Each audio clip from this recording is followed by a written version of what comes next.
Hi, hello, and welcome back to the HII Method. My name is Jen Hatz. I am the host of the HII Method podcast and also the founder of the HII Method, a holistic, integrative, and innovative approach to assessing and optimizing human health, well-being, and performance. And I am partnered with Neuroforce One, a human performance company that has been training champions for years, and they offer training and assessments in their facility as well as remote options available. And after our last episode, it was definitely a heavy topic, a very serious topic, talking about specifically mental health and different cognitive or neurological dysfunctions that can happen in response to different changes in lifestyle factors, specifically targeting the population of collision sport athletes and CTE, and that entire world of what it is that goes into these different structural and functional changes within the brain, and how there's really a very high emphasis on trauma as being the acute physical trauma of acute physical damage, really, but that there really is, in fact, a larger world of what could be taking place in these different structural and functional changes in the brain and how our minds work. And that's all related to, as I had mentioned in the previous episode, about the variety of different contexts and different types and forms of trauma that could be happening. And now what I want to focus on, taking that big piece there and really how these different traumatic effects can take place within the brain and how that can change the structure and function of the brain and how we then live throughout our day-to-day lives. Taking that concept and focusing now on what I was alluding to really with this emphasis of lifestyle factors and what that means with having maybe different layers of control in our lifestyle in order to have the impact that we would like to have or the effect that we would like to have on how we function cognitively, and then how that translates into our day-to-day lives and how we feel about ourselves, how we feel about our lives, the ways that we are managing our stresses and our overall responses to stresses. So this entire topic today really is just taking that piece of the puzzle there and focusing on the lifestyle factors. So think of this as basically what are the big top three. I like to think of it as just the top three focal points for protecting your brain health, to optimize your brain health. And really from this standpoint of how can we best protect and prioritize our brain health when we do in fact have these variety of factors that could be playing a role in an overall trauma, an overall carrying over of trauma through different structural and functional changes in our brain. So those big three, the big three that I like to think of when it comes to trying to protect and prioritize your brain, the big three are sleep, alcohol, and that's an emphasis on eliminating or completely restricting alcohol, and then also your blood glucose regulation. So that could be eliminating or completely restricting out different high concentrations of sugars and different drinks that are sugars. So those big three, sleep being the number one, because sleep is the only really part of you. I don't even know if we could consider it part of a lifestyle factor, because it is part of a behavior that we have to move through every single day, well, every single night, of going to sleep and having this as part of our day-to-day routine. But there are pieces of that are decisions that you make and behaviors that you have within your control. But sleep itself is not a behavior by definition. It's a physiological state. It's a function that your body has to go through. Your body does not have a choice. Your brain does not have a choice. Sleep is part of how you function. Now, the interesting thing about human beings is that, like I said, the fact that there's these kind of like pieces of the puzzle that are behaviors related to sleep. Human beings are the only species really who can decide to put off sleep because of some other behavior or some other interaction within our life. Whereas any other species on the planet, when it's time to sleep, they are sleeping and their body is biologically programmed to go into this sleep state. And so human beings, we in fact need to kind of prioritize those different lifestyle or different behaviors that can help us to promote sleep. Because it is, like I said, this state that we are falling into. It's this unconscious state that our brain is falling into, and our body is responding by also allowing us to stay in this unconscious state and basically paralyzing itself. So there's actually, in my course that I have a link here in the show notes for the course. It's the Performance Wellness course. I go in depth into what sleep is and the variety of stages of sleep and what this means, what's actually happening within your brain and within your body in these different stages of sleep, and also how to then prioritize your lifestyle factors, your decisions that you're making in order to promote high quality sleep. Because that's really, at the end of the day, what we need to be prioritizing is high quality sleep. So for today, though, for the sake of this little podcast episode that we're making here today, just focusing on the fact that when it comes to protecting and prioritizing your brain health in general, that prioritizing sleep as a number one priority for your life, which means that making your decisions in your lifestyle factors, you're going to have to prioritize sleep at night for the number of hours that you require in order to achieve the quality and quantity of sleep that you need. So again, this is all details that are included into the course itself. There's an entire section on sleep. But so prioritizing sleep as part of your lifestyle. What that can mean is having to make those decisions in your day-to-day life, your actual lifestyle factors, making those decisions to, let's say, put off a social event. I know this is going to sound really, really harsh to say this, but maybe socializing at night is not actually what is best for your brain. Maybe there's a decision that you need to make and you need to stick with and commit to this decision to prioritize sleep at nighttime.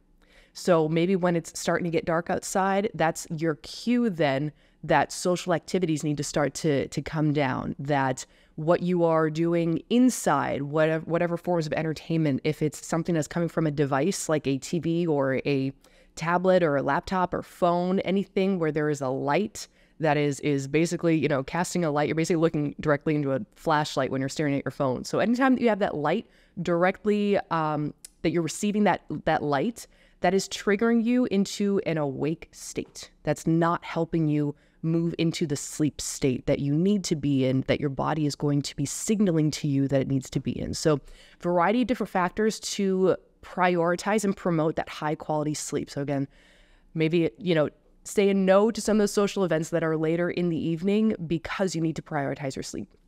Now that kind of bleeds into the next, the number 2 priority here. And these aren't necessarily, well, in a way they're kind of in order, but otherwise it's the big 3. So sleep is number 1. The second one is alcohol intake.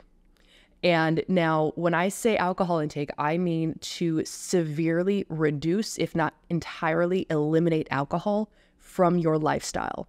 And I know this is probably even more harsh to hear than just simply, staying home instead of socializing at night.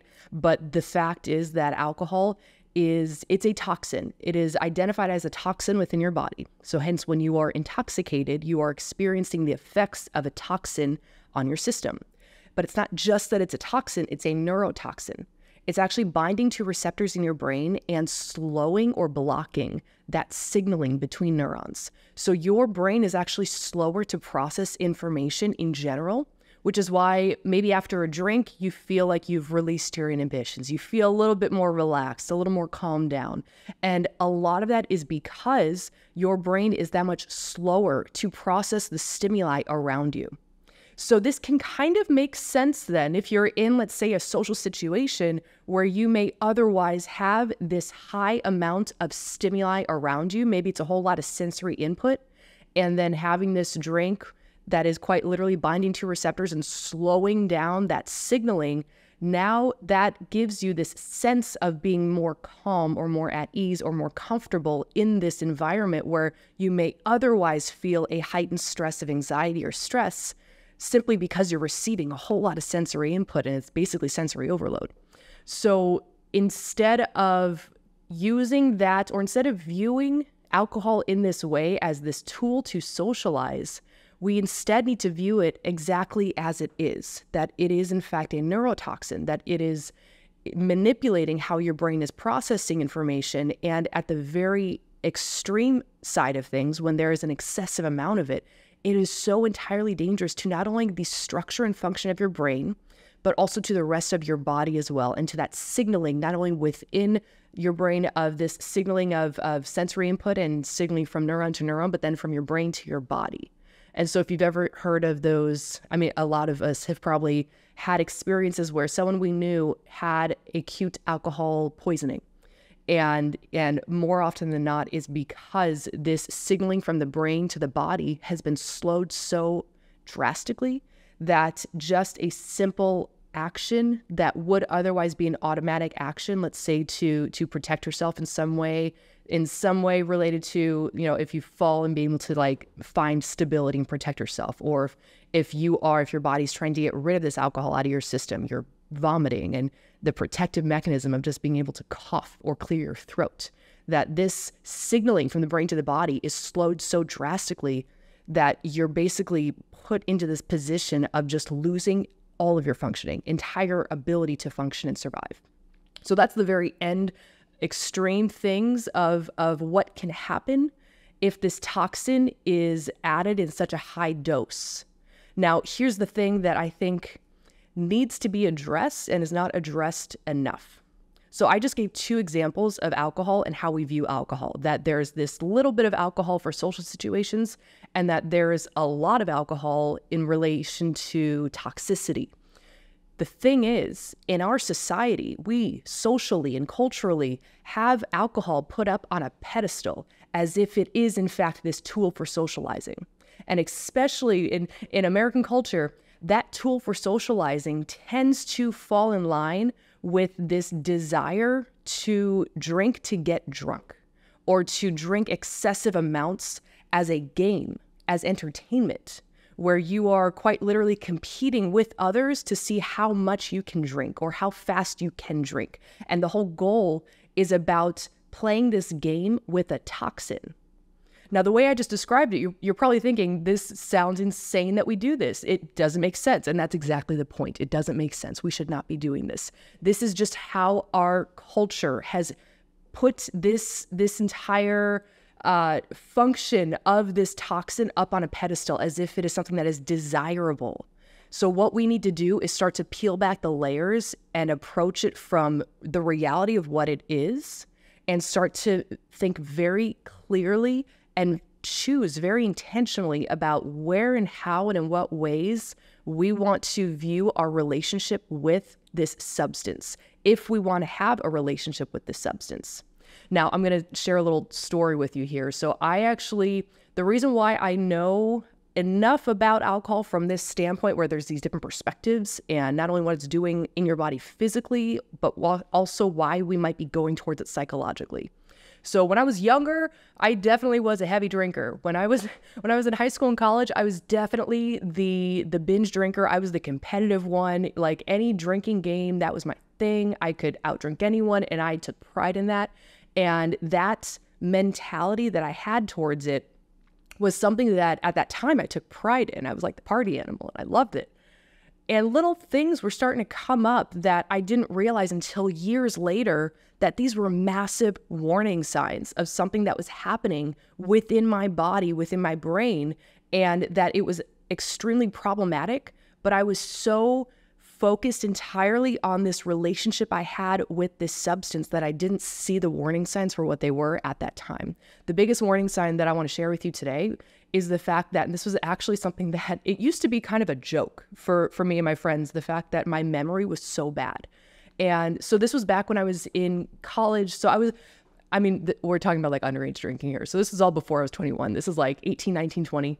And my memory to just short-term memory, and specifically with being able to remember people with face recognition. So being able to remember people and whether or not I met someone or who this person is, or really just like it, I attributed it at the time to, I just have, a really bad memory.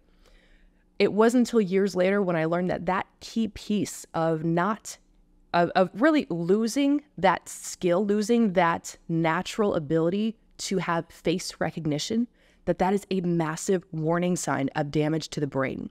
So face recognition, your ability to just, well, first of all, your ability to actually hold eye contact with someone, to be able to look at their face, to identify facial features, and to really be able to hold that gaze and identify that this is in fact a person, that this is in fact a face, and then to be able to build that memory of this face that you have seen before or have not seen before. This entire skill around face recognition is something that is entirely unique and distinct from your other memory functions. And it's a very primitive form of a function that we have for our survival. Just as a human being, you have evolved to be able to identify a face of another human being. Same thing with animals. They can identify the face of another animal. But so that face recognition is key. And now, like I said, this was kind of like a joke at the time, because at the time I was, 18, 19 years old, living in a dorm with a roommate. And the joke was that I kept introducing myself over and over and over again to all of her friends that she brought over to the room, like on a daily basis. And at the time I was like, well, in all fairness, I can't remember who's who, because you all wear your hair the same, you all dress the same. Like I just can't remember names. And that was really the big, I would say the big assumption or excuse that I sat on, was this idea that, well, I'm just really bad at names, or I just can't put names to faces. The reality was I couldn't recognize faces. And that face recognition, like I said, is a key part of our ability as just human beings, and how our brains function from a survival mechanism. So like that real primitive ability to just hold eye contact, to be able to recognize a face, and to be able to know whether or not you've met this face before. So yeah, so that little side story there of me like telling, well, I would introduce myself constantly. So like my roommate would bring friends over and I'd be like, oh, hi, I'm Jen. They're like, Jen, we know, like we're here like 4 days a week. We literally just saw you yesterday. And I'm like, hi. Oh, you must have been wearing something different or something. And like I said, I kept like sitting back on this idea, well, they wear their hair the same and they just, it's no big deal. But yeah, so if you've ever noticed that for yourself, then take that as like your number one warning sign to like, you got to reduce the alcohol intake entirely. That would be the goal, entirely. If not, at least severely limit it. So what I mean by limiting, and this is another thing. So because we have this really, I think, an unfortunate skewed perception of alcohol as a toxin, we view it entirely as this completely normal and completely desirable part of a lifestyle, that this is what you need to relax, or what you need to celebrate, or what you require in order to have a sense of balance, or in order to have a social life. And so because of that, I think there's far too large of an acceptance of what is a quote unquote normal or recommended amount to be taking in. And that's not just per sitting, but that's in general, like over the days, the weeks, over the year. So to try to keep this as short and simple for the sake of this episode, the biggest thing that I would encourage everyone to take away as like your first step towards trying to address this relationship you have to alcohol, whether or not it's a priority in your life or whether or not it's something that you can very easily do without, is to first ask yourself this: how many times do I drink alcohol throughout the week? And when I do drink, how many drinks am I having? So use that first as your baseline understanding. And now if you are in the position where it's maybe a higher amount of alcohol intake per sitting, we'll say, or per time, per episode, per day. So if you are taking a higher amount in at a time, then that's, first of all, you need to cut that down. Whatever it is that you're taking in, I can guarantee you cut it down to 1 drink and you will already feel that much better. Now that's the first thing. Now, if you are only drinking, I say only drinking, if let's say you're drinking 1 time a week and it's on the weekends, but you're having like this massive amount, right? So cut back down to that 1 drink. The other flip side of this is the fact that there are recommendations given that a couple of drinks a week is acceptable for men and for women. The number specifically is different for men and for women, and that's really just based on solely the fact that men and women's bodies statistically are different sizes. So that's where they come up with this difference in drink recommendations for men and women because of a difference in your body size and therefore your overall blood volume. So therefore your capacity to handle a higher volume. So this, I think, like I said, this being a toxin in your system is probably the wrong approach to take of like, well, how much can we get away with? So the reality is whatever those recommendations are per week for you, whether you're a male or female, take those recommendations and instead of applying that to a week, so if it's 4 drinks a week is A-okay according to the recommendations, instead turn that around and say, okay, 4 drinks out of the entire year, which means that you can have, or you can allow yourself to have a beer on 4th of July. You can have a glass of wine with Thanksgiving. You can have a glass of champagne on New Year's. You know, you're being selective about when and where you would have these drinks that you are now, in this case, you understand that it is a toxin. You understand that there is a need to limit the amount entirely. And that if you're stretching it out over a year, that you have these occasions when it is part of the social norm for those occasions. So if that's still something that is difficult to say no to alcohol in a social situation, then you at least have that kind of stepping stone that this is at least an acceptable, socially acceptable situation to be able to drink, right?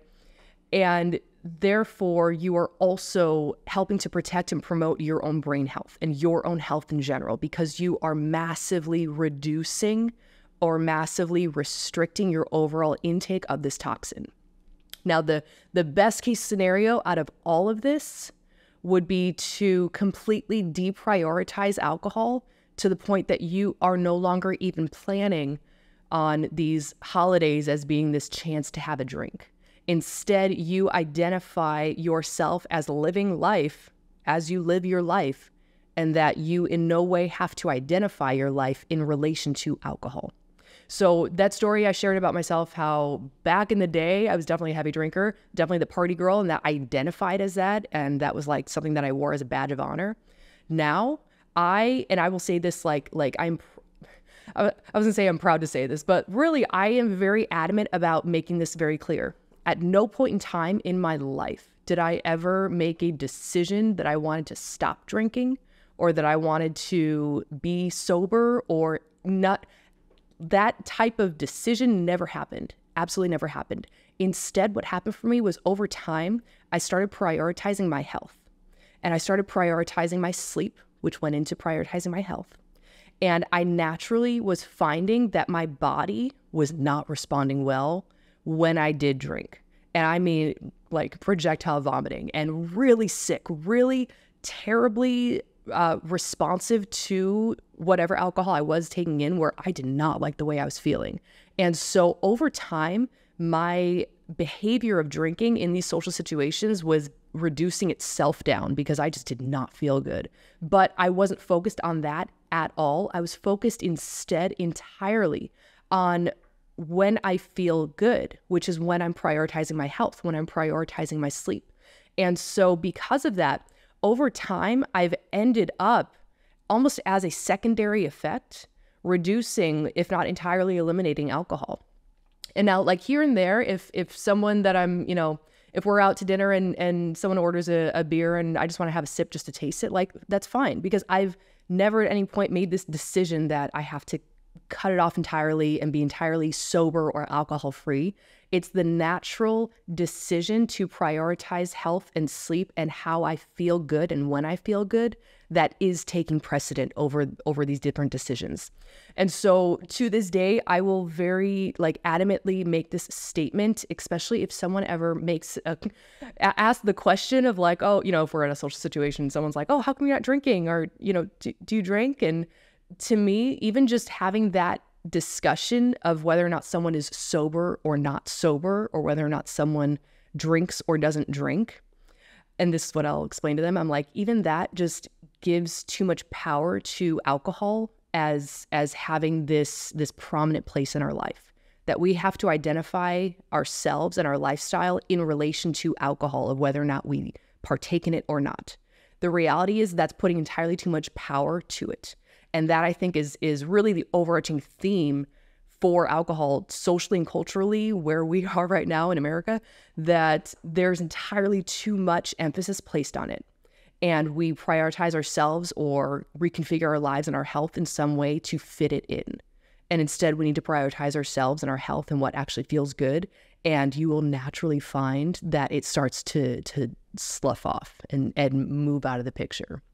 So yeah, one last thing on alcohol. I know I don't want to get like too deep on this topic because it is in itself an entire topic. In fact, it's a topic that I talk about in that performance and wellness course in depth. So you get all the information about alcohol and what it does, what it's doing in the brain, what to do as decisions, as alternative decisions. So that way you have this base of support and some at least kind of checklist of different things that you can go to instead, because you're trying to make this decision to prioritize other things in your life. So one of the things that, like I said, reducing your overall intake throughout the year is huge. I mean, huge.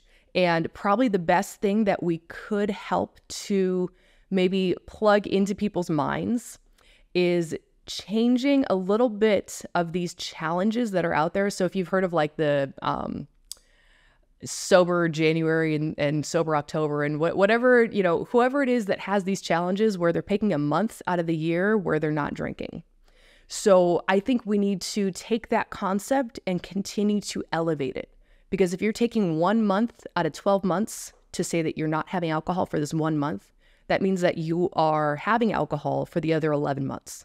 And so I think a natural progression of that challenge for people is to say, okay, so this month we're not going to have alcohol. And then maybe next month we allow for some drinks. But then after that next month, then you're going to go to 2 months without alcohol. And then maybe allow yourself a month where you do have alcohol. And then after that month, then you allow yourself 3 months without alcohol.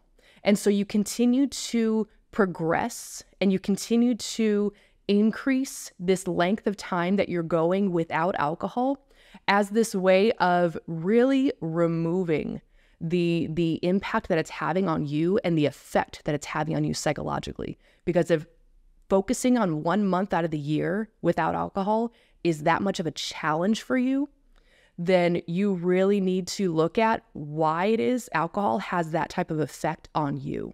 And you need to challenge yourself to remove it from your life. So that got a little serious there, but so that's number 2 on the priorities when it comes to prioritizing your brain and your brain's structure and function through your lifestyle factors. Number 3 is, as a big topic, is about regulating your blood glucose concentrations. What this means as a subtopic, so that way you have like this one key takeaway: reduce or eliminate all of those sugar-sweetened drinks. So that means all of those mixers that go with the alcohol. You can see that there's kind of a theme here, right? Prioritize sleep, remove the socializing with alcohol, and remove all the mixers with alcohol, right?